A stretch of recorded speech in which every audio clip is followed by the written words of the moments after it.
প্ৰত্যেকগৰাকী যুৱতীৰ বাবে আদৰ্শ হৈ থিয় দিছে জ্ঞানশ্ৰী।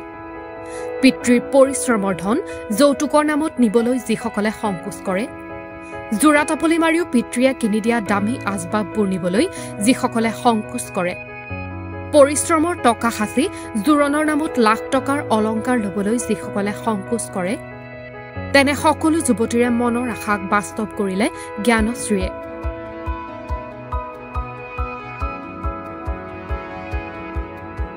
এটি সৰু কাহিনী। তাইৰ ৰসায়ন বিজ্ঞানৰ গৱেষণাত ব্যস্ত থাকোঁতে মই ভূতত্ত্ব বিজ্ঞানৰ পাঠ এৰি অহা বহুদিনেই হৈছিল। জীৱনক লৈ কিছু প্ৰেক্টিকেল তাই। মোৰ পিছে বহেমিয়ান সময়ত আহৰি নাই। যুক্তি আৰু তত্ত্বৰে তাই সমস্যাৰ বিৰুদ্ধে যুঁজাৰ সময়ত মই ৰাষ্ট্ৰই সজা প্ৰতাৰণাৰ কাৰাগাৰত। কিছু তফাতৰ আঁৰে আঁৰে আমাৰ মিল এইখিনিতে যে আমি সংগ্ৰামৰ বাটত একেলগে, আমি বন্ধু ক্ৰমে ক্ৰমে। এইখন দুই সংগ্ৰামী যুৱক যুৱতীৰ বিয়াৰ চিঠিৰ কিয়দাংশ। চিঠিখনৰ লগতে এই বিয়াখনত চৰ্চা লাভ কৰিছে আন এটি বিষয়ে। দৰাই নাকচ কৰিলে যৌতুক, কইনায়ো নললে দামী কাপোৰ আ অলংকাৰ।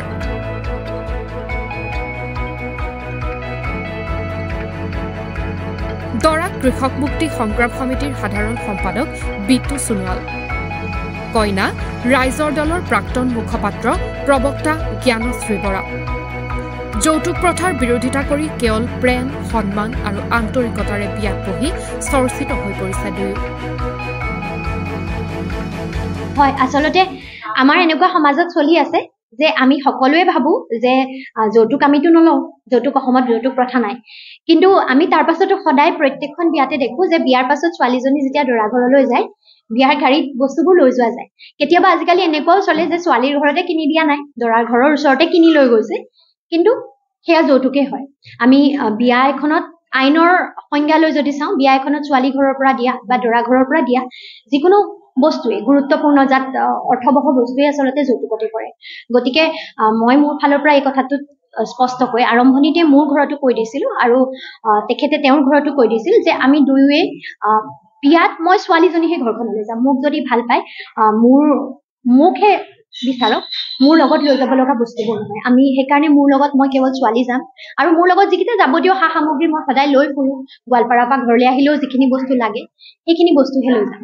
আৰু দ্বিতীয়তে জোৰোণৰ প্ৰসংগটোত আচলতে আমি দেখিছোঁ যে সোণৰ গহনাৰ নামত আজিকালি মানুহবোৰ সৰ্বশ্ৰান্ত হৈ যায়। সোণৰ নেকলেছ এডাল বনোৱাৰ যি খৰচ, এইবোৰ সৰ্বশ্ৰান্ত হৈ যায়।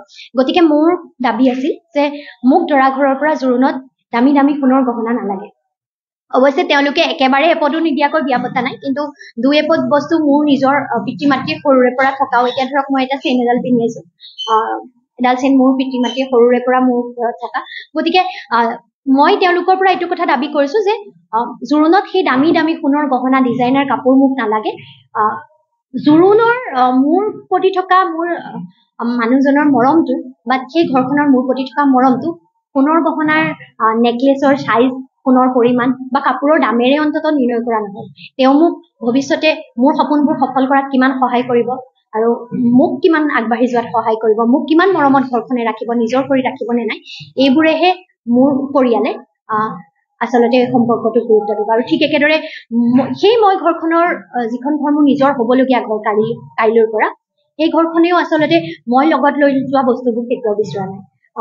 মই যাম, মোক সেই ঘৰখনে তেওঁলোক যিদৰে থাকিব, যেনেদৰে খাই শুৱে থাকে, মই সেইদৰে থাকিম। এয়া হয়তো বহু যুৱক যুৱতীৰ মনৰ ইচ্ছা, যি ইচ্ছা কৰিলেও সাহস নকৰে এনে পদক্ষেপ লোৱাৰ। দুই সংগ্ৰামী যুৱক যুৱতীৰ প্ৰেম বিবাহ অসমৰ লাখ লাখ যুৱক যুৱতীৰ বাবে হৈ পৰক আদৰ্শ। এনেদৰেহে সলনি হ'ব সমাজ, এনেদৰে সলনি হ'ব মানসিকতা।